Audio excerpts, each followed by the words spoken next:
Good morning. Thank you all for coming. The climate change problem has clearly been solved. The problem is we can't cancel the meeting because the meeting is causing the fix for climate change.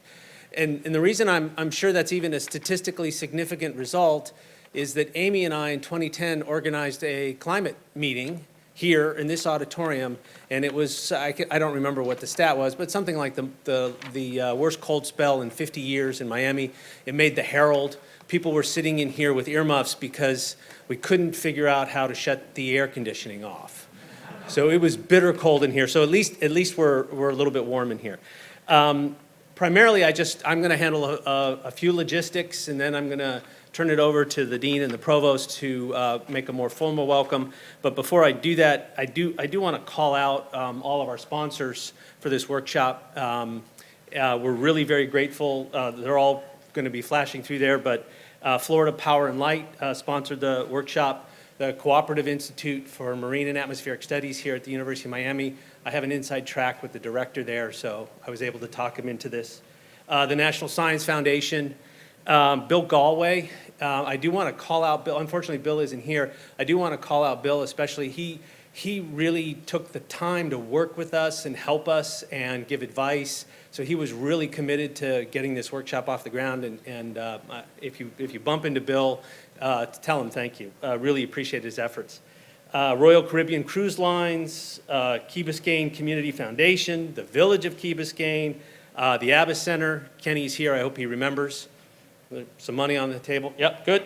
The Atlantic Council, Adrian Arsht Rockefeller Foundation Resilience Center. It's this time of the morning, that's a mouthful.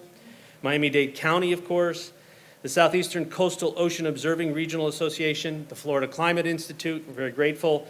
The Dane Davis Miller Lynch Wealth Management, and of course we have media partners from NBC Miami, and if you all stay for the Friday event, we have CNN's chief environmental correspondent moderating the event, Bill Weir, and he's an impressive guy, so if you can make that event, I highly recommend it.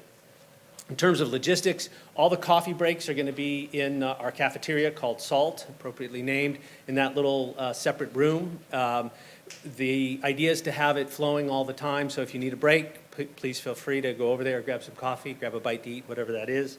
As you walk in there, you'll pass the restrooms. If an alarm goes off, the exits are marked. Exit.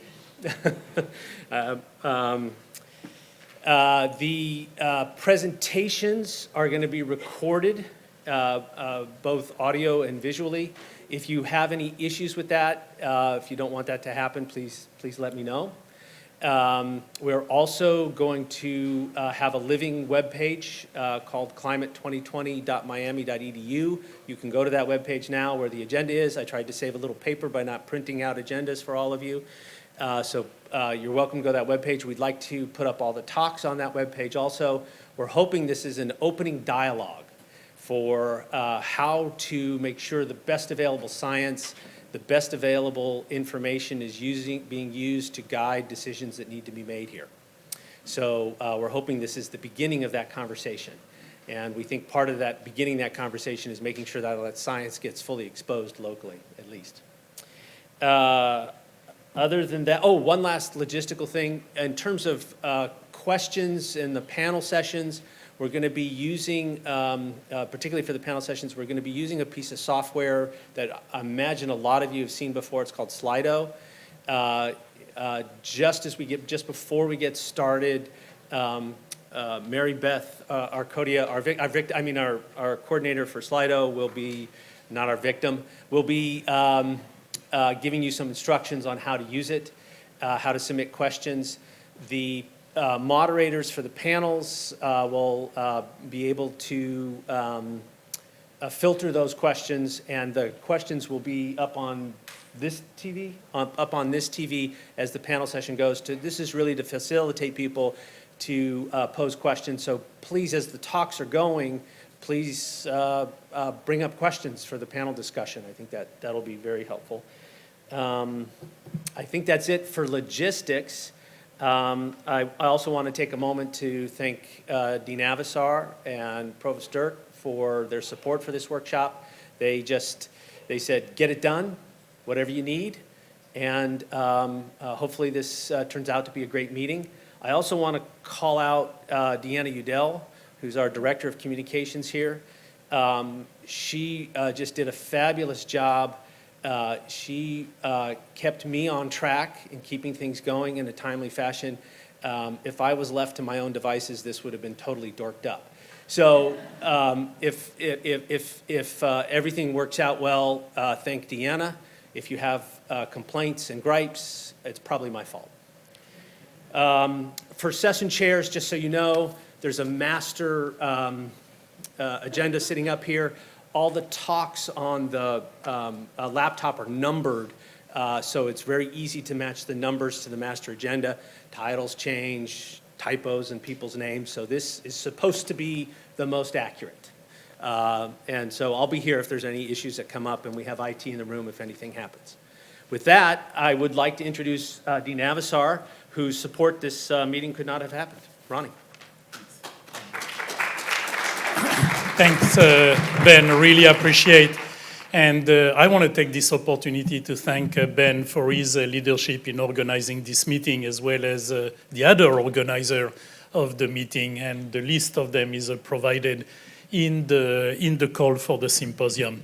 So Ben stole from me already I thought that I am the only one to remember that 10 years ago, we had another very cold front coming by this area, and that maybe if we organize this meeting every year, we have the solution to climate change.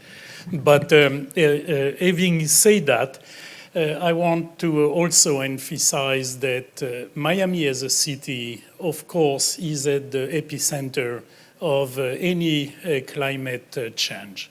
So no matter what is going to happen to the climate, Miami will be probably the most sensitive, or one of the most sensitive modern city to suffer the consequences, whether they come through change of weather events or sea rise or whatever it is that you can think of, there will be most likely an impact on Miami. Therefore, I think it's crucial for the university and certainly for this school to put a lot of emphasis on climate and climate issues. And as a school, we probably have at least a third of our faculty, plus, of course, all the scientists and the students that are working with us, tackling a particular aspect of the climate. So it's a very central to the activities of the school. And for that reason, it was very important for us to host such a meeting. And our intention is to continue this activity over the years. I'm particularly delighted to emphasize that the new leadership of the university is also considering climate and resilience as a central core mission of the university. So I want to take this opportunity to thank all of you for participating at this meeting, and we look forward to hearing what you have to say about the different challenges that are tackling the world right now. By the way, another coincidence is that right now in Davos, there is a big discussion about the economy of the world, and probably for the first time, there is a serious conversation about the economic developments in the context of decarbonization of the world, which is a kind of a positive change in terms of looking at the future of the economy of the world. So again, thanks everybody for participating. Thanks for Ben's leaderships and for Diana and many others that participated in organizing this meeting. And without any further delay, it is my true privilege to welcome the provost of the university, Professor Dr. Jeffrey Dirk, who has been joining. We still call him the new provost, but he has been around now for more than a couple of years, and his impact on what is happening in the different schools, and certainly at this very specific school is starting to be felt very, very well and positively. So, Jeff, please, thank you. Thank you.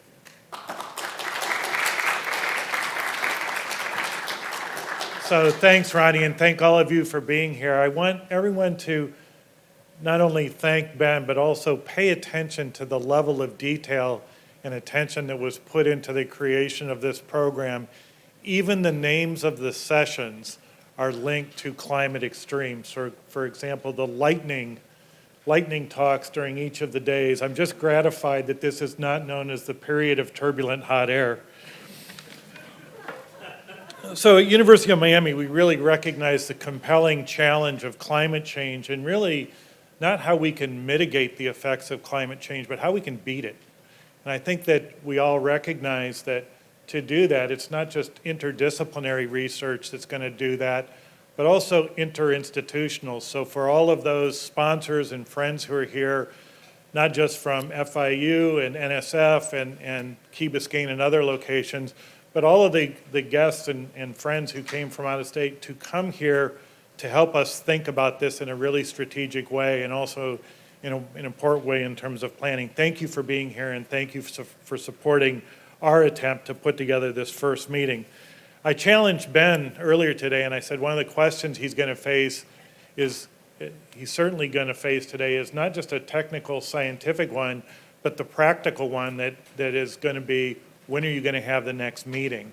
So I challenge somebody in the audience to sort of bring that up to him if you haven't already, because I know it's something important for us as a university and serving in our convening role. That's what universities do well, is bring people together of different perspectives and to think about, talk about, and plan in terms of what we should be doing next. At the University of Miami, we have a particularly interesting program called the University Laboratory for Integrative Knowledge. It's our way to stimulate interdisciplinary research in important national and international topics. And there are two particular projects, U-Link projects, that are funded that I want to just highlight for a minute to show how this interdisciplinary research has manifested itself in the area of extreme climate. One of those is a project led by not only faculty in Rasmus, but the College of Engineering, that seeks to plant over 150,000 corals to mitigate the effects of pollution, climate change, et cetera, that's devastated the coral reefs in this area. 150,000 new corals to be planted, and that's stimulated not just what we think of will be potentially coastal resiliency, but also thinking about what are the strategies that we and others might learn and convey to solve that particular problem. The other one is one called Hurricane, which is really how to communicate the effects or the potential risks of hurricanes as they approach a region. Now, as Ben mentioned and Ronnie mentioned, I'm a new provost. I came here in July of 2017 from Ohio. So when a fall semester storm approached me in the fall of 2017, my first reaction was to think about where my snow shovel was. And unfortunately, that strategy or that approach was going to be completely meaningless here. And as a newcomer to hurricanes, I was looking at the category of the storm, and I realized quite quickly that was almost irrelevant. I looked at the size of the storm, the eye of the path, or the projected path of the eye. And as a novice to this, I realized very quickly that all of these pieces of information gave me new sense of the risk that I was under. And as a new provost and as a new resident of South Florida, I could only imagine, and as somebody who had gone through university, I had training in science, I was ill-prepared for and uninformed about what the true risk of a hurricane was. And I applaud the group, the hurricane group, who's really looking at how to take all of these multiple factors and use it as a set of tools to communicate to others what the true risk to them is in their different locations. So these are just two examples of interdisciplinary research that we're looking at now in our U-Link program. But I think it gives you examples of, in those particular cases, how different disciplines need to come together in order to not only solve the scientific problem and the economic problem, but also the societal problem, that these challenges don't just exist within the domains of academia or within the scientific domains of our disciplines. But the mission-driven research focus of our universities and others is to take that knowledge and convert it to actionable strategies and outcomes that have positive effect. The convening role of universities, as I said before, is important. Thank you, Ben. Thank you all for attending. It's one of the things I think we as universities do well, and certainly part of the mission we serve for the region and community. Thank you all for being here.